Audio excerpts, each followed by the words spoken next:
We've Mr. got the doors are secured. Madam Clerk, if we could call the roll. Mr. President, The clerk will take the call.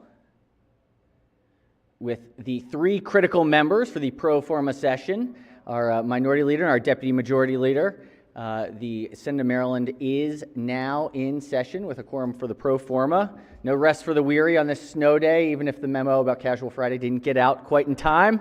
It was mentally thought about, but not quite executed. Any announcements today? Any announcements or? Okay, before we start? All right, let's go ahead and waive the reading of the journal from the prior legislative day. We'll substitute yesterday's invocation as well while we're at it. We have introduction of Senate bills, calendar number 14. Clerk will read the bills. Senate Bill 420, Senator Hayes, State Procurement Preferred Providers, Removal of Maryland Correctional Enterprises, Budget and Taxation.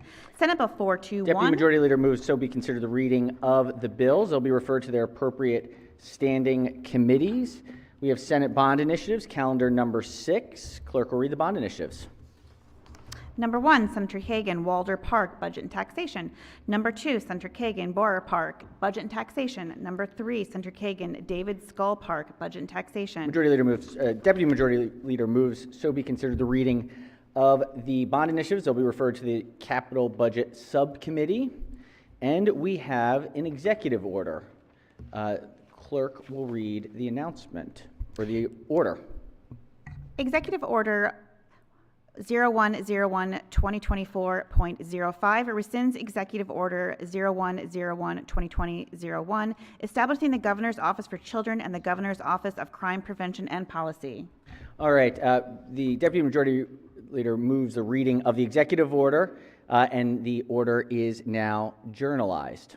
I would believe giving the Senate 30 days to act. Is that the appropriate, the General Assembly 30 days to act on the order itself? All right. The desk is now clear.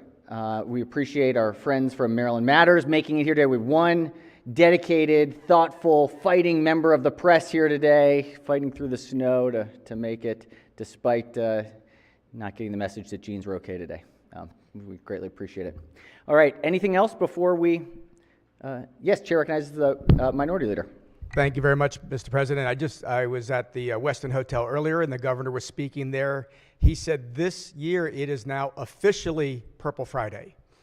So I think that's important for everybody to recognize and root on the Ravens tomorrow afternoon. Well said, well said. Yes, big, big, big weekend. I'm not going because last time we went to a playoff game we lost, and so I have this, bad juju. Yeah, exactly. But get to watch the actual game with friends and family. So, yes. Any other announcements? Any other announcements? If not, let's do a quorum call. Mr. President? All right. The clerk will take the call. With 3 members present for this pro forma session, the Senate of Maryland remains in session. Chair recognizes the Deputy Majority Leader. Thank you, Mr. President. I move for the Senate of Maryland to adjourn until Monday at 8 p.m. Without objection, the Senate of Maryland will adjourn until 8 p.m. on Monday. Go Ravens.